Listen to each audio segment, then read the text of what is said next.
I've always believed that trust is the scaffolding of a marriage, the invisible framework that holds two people together through the mundane and the magnificent. For 13 years, I thought Elise and I had built something unbreakable. We met in college, two awkward kids fumbling through a sociology lecture, passing notes about the professor's bad tie choices. She had this laugh, sharp, unapologetic, like a firecracker going off in a quiet room. It drew me in, made me feel like I was part of something electric. Over time, we grew into each other's lives. Shared apartments, late-night debates over pizza, vacations to places we couldn't afford. We got married at 25, promising to weather every storm together. And for a long time, we did. I'm a structural engineer, which means I spend my days designing things meant to last. Bridges, buildings, frameworks that don't buckle under pressure. Elise is a graphic designer, her world full of color and chaos, creating logos and campaigns for companies that pay her to make them look better than they are. Our careers complemented each other. My precision, her creativity. We balanced, or so I thought. The first crack appeared about 6 months ago, though I didn't recognize it at the time. Elise started working late.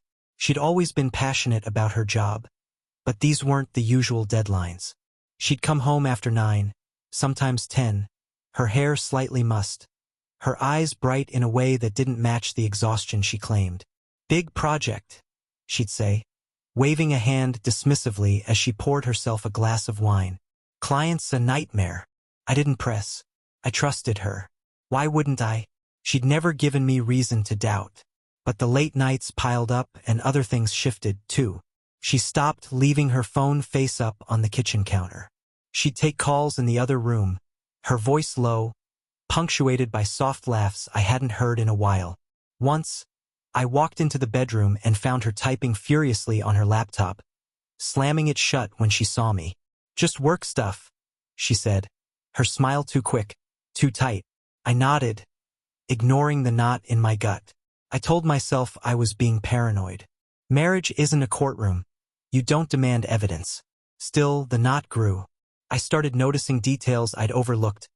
A new perfume, one I hadn't bought her, heavy with amber and spice. Clothes I didn't recognize, silky blouses. A pair of heels that seemed impractical for her usual client meetings. She'd dress up for work in ways she hadn't before, spending extra time on her makeup, her hair. When I complimented her, she'd shrug, say something vague about feeling good. I wanted to believe it was for herself, or maybe even for me. But deep down, I knew it wasn't. One night, I couldn't sleep. Elise was out late again, and I sat in our living room, staring at the framed photos on the mantel. Our wedding day, a trip to Iceland, a candid shot of her laughing at some joke I'd told. The house felt too quiet, too empty. I poured myself a whiskey and opened my laptop, intending to distract myself with work. Instead, I found myself staring at her email login page. She'd left it open once, months ago, and I'd seen the password autofill. I'd never snooped before. I'm not that guy. But that night, the knot in my gut was a fist, and I couldn't shake it. I typed in her password. My hands shook as her inbox loaded. At first, nothing stood out: work emails, spam, newsletters. Then I saw it. A thread with someone named J. No last name, just an initial. The subject line was blank.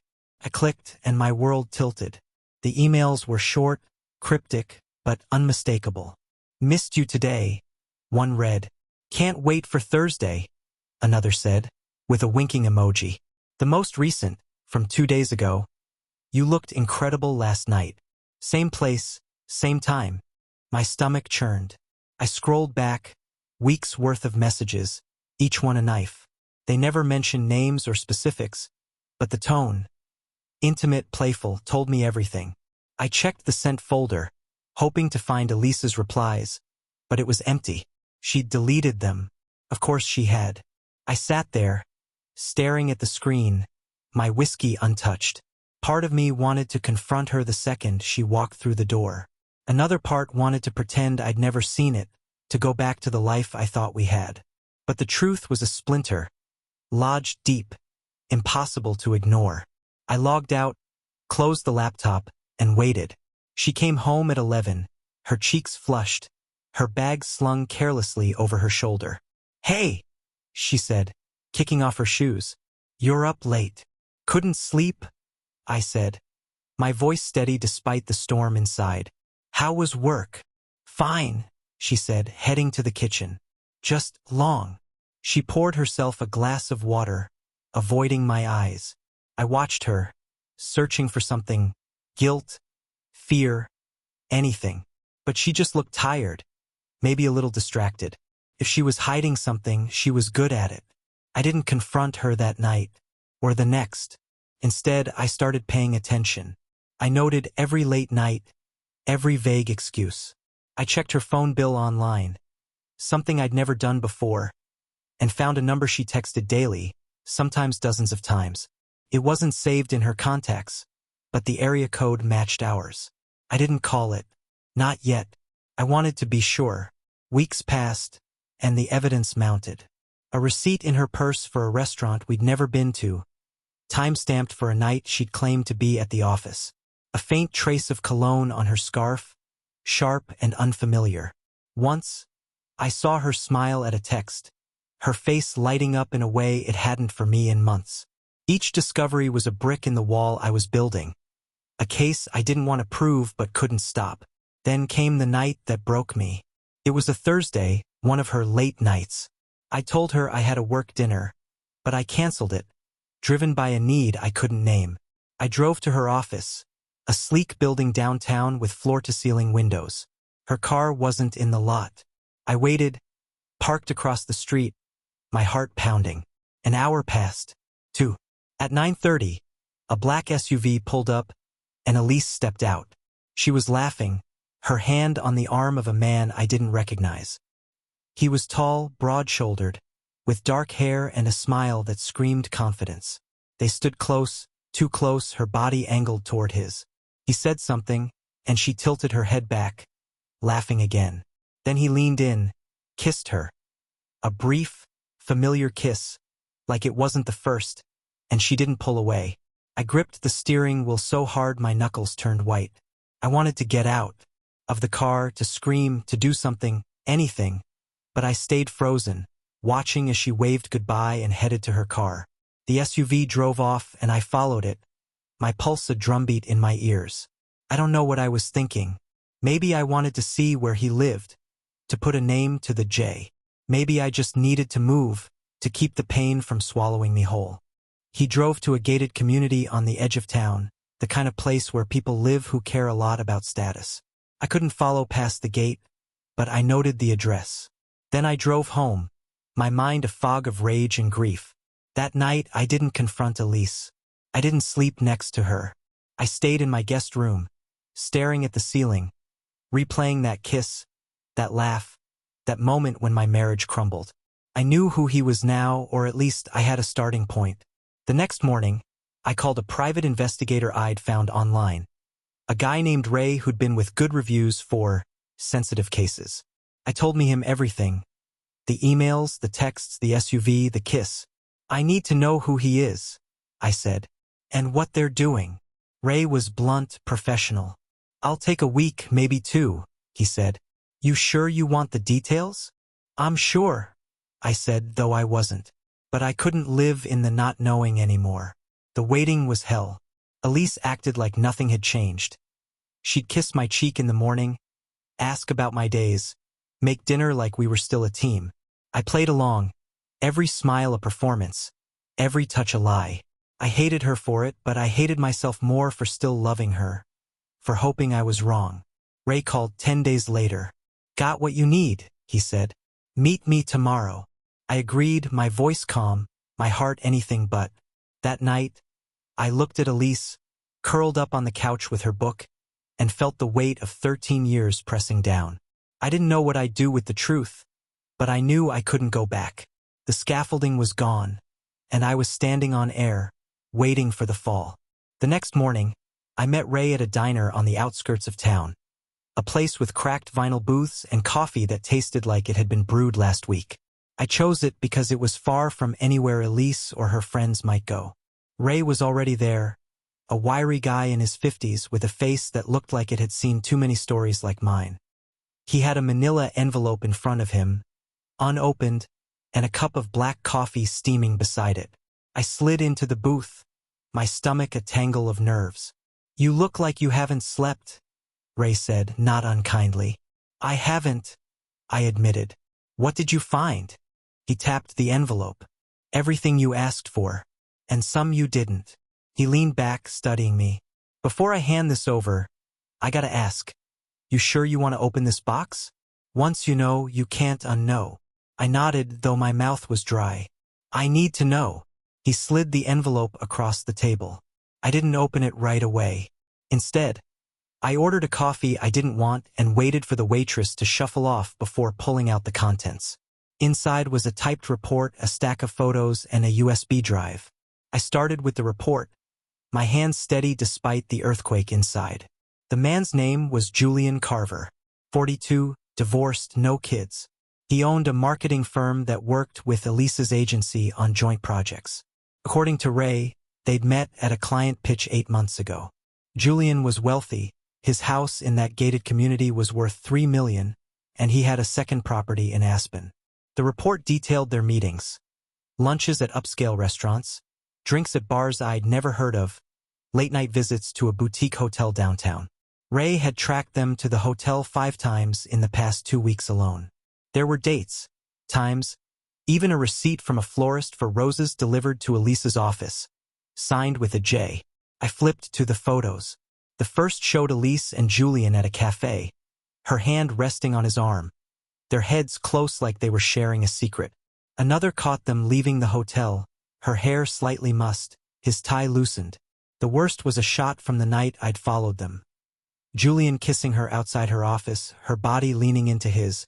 Seeing it again, captured in grainy black and white, made my chest tighten like I was drowning. "There's more on the drive," Ray said.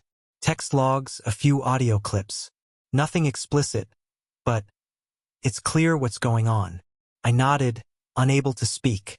The drive felt heavy in my hand, a Pandora's box of proof I wasn't ready to face. I tucked everything back into the envelope and paid Ray in cash, as agreed. "Thanks," I said, my voice hollow. "Good luck," he replied, and I could tell he meant it. I drove home in a daze, the envelope burning a hole in the passenger seat. Elise was at work, or so she'd said, and the house was silent. I poured myself a whiskey, though it was barely noon, and sat at the kitchen table, staring at the envelope. Part of me wanted to burn it, to pretend I'd never hired Ray, to go back to the life I'd thought we had. But that life was a lie, and I couldn't live in it anymore.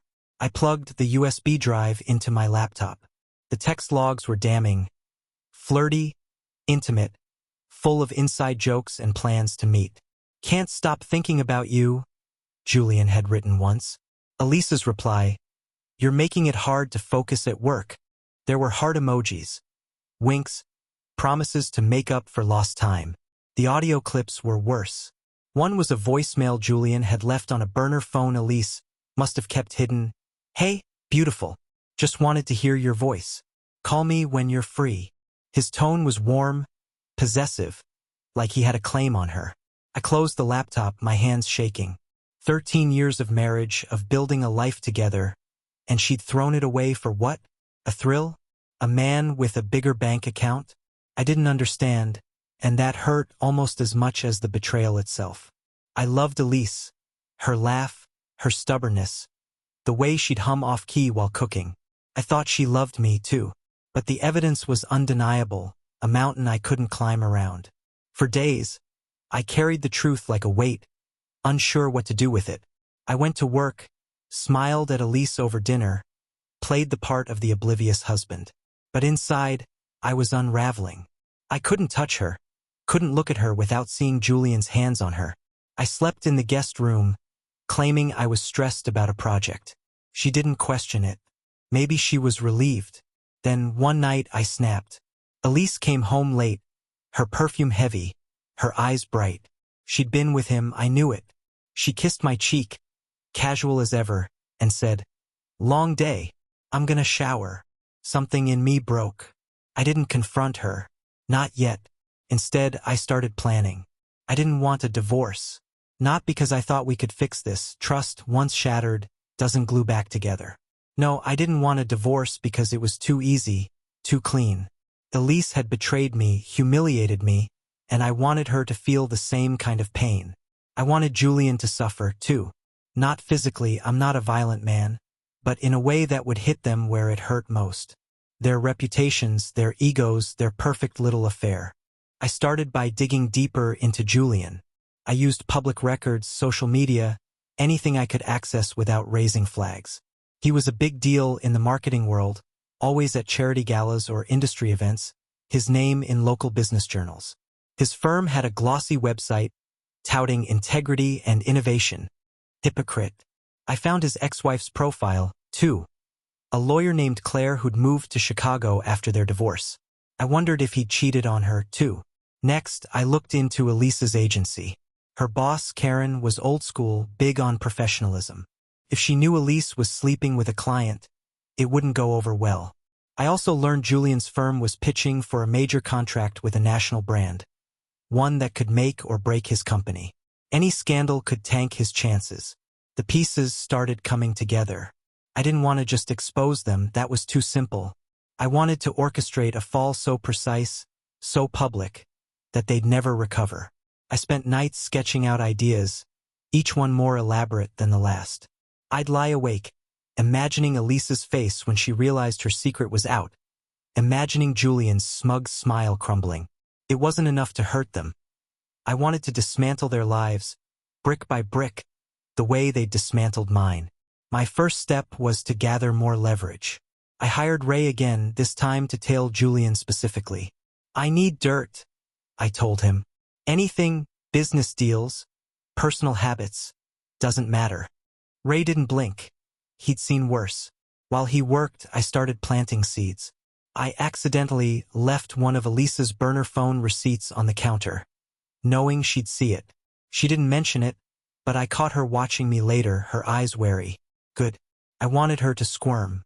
I also reached out to Claire, Julian's ex-wife, under the guise of a professional consultation. I said I was researching marketing firms for a project and had heard about her former connection to Julian's company. She was cautious but agreed to a call. He's charming, she said when I asked about Julian. But he's not what he seems. Be careful who you trust. She didn't elaborate, but her tone told me enough. There was history there, and I filed it away for later. Ray came back with gold. Julian wasn't just cheating with Elise. He'd been skimming funds from his company, funneling them into an offshore account. Ray had bank records, emails to a shady accountant, even a photo of Julian meeting the guy at a dive bar. It wasn't enough to send him to jail. Ray said the evidence was circumstantial, but it could ruin his reputation if it leaked to the right people. Like, say, the national brand he was pitching to. I also learned Julian was hosting a gala in 2 weeks, a black tie event to celebrate his firm's 10th anniversary. Elise was on the guest list, officially as a representative of her agency. Half the city's business elite would be there, including Karen and the brand execs Julian was wooing. It was the perfect stage. My plan took shape. I'd expose them at the gala. Not with a dramatic outburst, but with something subtle, surgical. I'd leak Julian's financial dirt to the brand execs. Time to hit just before the event. I'd make sure Karen saw proof of Elise's affair, maybe an anonymous email with photos. And I'd do it all without anyone tracing it back to me. They'd implode publicly, professionally, while I watched from the shadows. I started preparing. I set up an anonymous email account, routed through a VPN. I drafted a letter to the brand execs, attaching Ray's evidence. I compiled a file for Karen, photos, text logs, hotel receipts. I even designed a fake business card for a concerned colleague to add credibility. Every detail was meticulous, like one of my engineering blueprints. No cracks, no weak points. Elise noticed my distance but didn't push. Maybe she was too wrapped up in Julian to care. She'd come home late, her excuses flimsier each time, and I'd nod, my anger a quiet fire. I didn't confront her. I didn't need to. The gala was coming, and I'd have my revenge. They'd built their affair on lies, but I'd build their downfall on truth. Cold, hard, and unforgiving. The night of Julian's gala arrived like a storm I'd been tracking for weeks, its pressure building until it was ready to break. I'd spent days refining every detail of my plan, checking and rechecking each piece like a blueprint for a bridge meant to withstand a hurricane. The anonymous email to the national brand's executives was scheduled to hit their inboxes at 6 p.m., an hour before the gala began. It contained Ray's evidence of Julian's financial misconduct, bank records, emails, the photo of him with the shady accountant, packaged neatly with a note from a concerned industry peer. The email to Elise's boss, Karen, was set for 6:30, with a curated selection of photos, text logs, and hotel receipts, all framed as coming from a worried colleague at her agency. I'd used a VPN, burner accounts, and encrypted servers to ensure nothing traced back to me. I wasn't just engineering a collapse. I was orchestrating a masterpiece. Elise spent the afternoon getting ready, oblivious to the axe I'd sharpened. She stood in front of our bedroom mirror, slipping into a sleek black dress that hugged her curves. Her hair swept up in a way that made her look like she belonged on a magazine cover. I watched from the doorway, my heart a strange mix of love and loathing. "You look beautiful," I said, my voice steady practiced. She smiled, adjusting an earring. "Thanks. It's a big night. Karen's expecting me to network." Her tone was light, but I caught the flicker of nervousness in her eyes. Did she know I was watching? Did she sense the ground shifting beneath her? I didn't care. Not anymore. "You'll be great," I said, and left her to finish. I wasn't going to the gala. Officially, I had a work deadline, but I'd be there, in a way, pulling strings from the shadows. I drove to a coffee shop across town, one with free Wi-Fi and no security cameras. I opened my laptop, checked the burner accounts, and confirmed the emails had sent. Then I waited, sipping bitter coffee, my pulse steady but my mind racing. The gala was at a downtown hotel, a glitzy affair with chandeliers and champagne flutes, the kind of place where egos like Julian's thrived. I pictured him in his tailored suit, shaking hands, charming the room. I pictured Elise, laughing at his side, her hand brushing his arm. Soon, they'd both be choking on their own lies. Ray had agreed to be my eyes at the event. He'd gotten himself hired as a bartender, blending into the background with a fake name and a crisp white shirt. He texted me updates from a burner phone, crowds buzzing, carvers schmoozing the brand execs. "Your wife's here," sticking close to him. I read each message with a cold satisfaction, imagining the moment it would all unravel. At 7:15, Ray texted again. "Brand guys just checked their phones. They're huddled, looking pissed." I smiled into my coffee. The email had landed. Julian's financial dirt, those offshore accounts, the skimming, wasn't enough to lock him up, but it was enough to make the execs question his integrity. A contract like theirs hinged on trust, and I just poisoned that well. At 7:30, Ray's next update, Karen's got her phone out. She's staring at it like she saw a ghost. "Talking to your wife now." I leaned back, picturing Karen's face as she opened the email, the photos of Elise and Julian spilling across her screen. Karen was old school, a stickler for professionalism. An affair with a client wasn't just a scandal. It was a career ender. I didn't hear from Ray again until 8:15. Shit's hitting the fan. Brand execs pulled Carver aside. "He's sweating. Your wife's in a corner with Karen. Looks like a lecture." I set my phone down, my hand steady. It was working. Their world was cracking, just as I'd planned. But I wasn't done. I'd saved one final piece for maximum impact. I'd hacked into the gala's AV system, nothing fancy, just a vulnerability in their Wi-Fi-enabled projector I'd found through a tech forum. I'd uploaded a slideshow to run during Julian's keynote speech, a loop of images, Elise and Julian at the cafe, leaving the hotel, that damning kiss outside her office. The photos were subtle, labeled only with dates and times.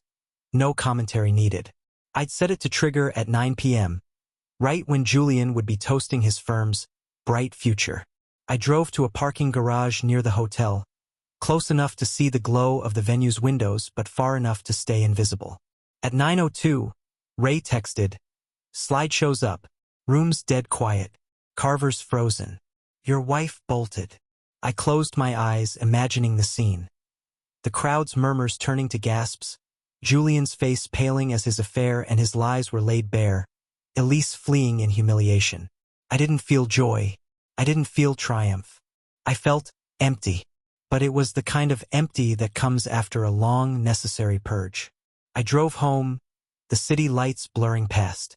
Elise wasn't there when I arrived, and I didn't expect her to be. I poured another whiskey and sat in the dark, waiting. The house felt like a museum of our marriage, every photo and knickknack a relic of a life that no longer existed. I didn't know where she'd gone, maybe to Julian, maybe to a friend's. It didn't matter. She'd come back eventually, and when she did, I'd be ready. She stumbled in at 2 a.m., her makeup smudged, her dress wrinkled. She froze when she saw me in the living room, the envelope from Ray on the coffee table. "What's that?" she asked, her voice shaking. "You tell me," I said, my tone flat. "Or should I ask Julian?"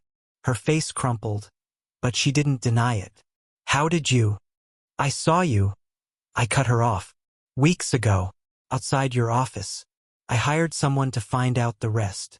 She sank onto the couch, her hands covering her face. "I didn't mean for it to happen," she whispered. "It just did." "Don't," I said, standing. "Don't make excuses. You chose this. Every time you lied, every time you met him, you chose him over me." "I'm sorry," she sobbed, but the words were hollow. Sorry doesn't rebuild a bridge once it's collapsed. I picked up the envelope and tossed it at her feet. "Read it. See what I know. Then pack a bag." She looked up, her eyes wide. "You're kicking me out?" "You did that yourself," I said. "I'm just making it official." She didn't move for the envelope. She just sat there, crying, as I walked to the guest room and locked the door. The next morning, she was gone. A suitcase missing from the closet. She'd left a note on the kitchen counter. "I'll stay at my sister's. We need to talk." I crumpled it and threw it away. The fallout was swift and brutal. By noon, Ray sent me screenshots from industry forums. Julian's firm was under investigation, the brand contract dead.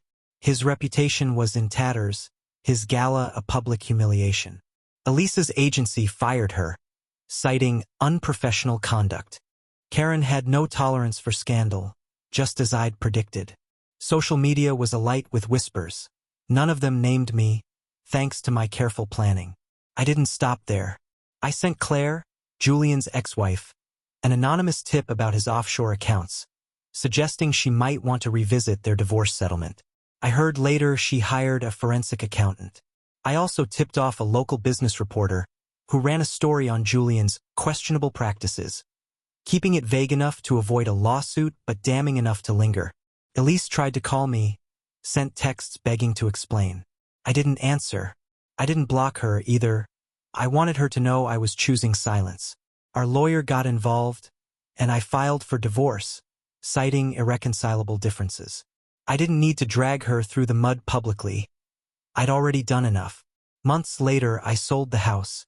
Too many ghosts. I moved to a new city, started fresh. I heard Elise was working freelance, struggling to rebuild her career. Julian's firm folded, and he left town, his name a cautionary tale. I didn't gloat. I didn't need to. I'd taken their world apart with precision, and that was enough. Sometimes, late at night, I think about Elisa's laugh, the way it used to light up a room. I wonder if I could have confronted her sooner, if we could have fixed it. But then I remember the photos, the texts, the kiss, and I know the truth. Some betrayals cut too deep to heal. I built a life once, strong and steady. I'll build another. But this time, I'll be the only one holding the blueprints.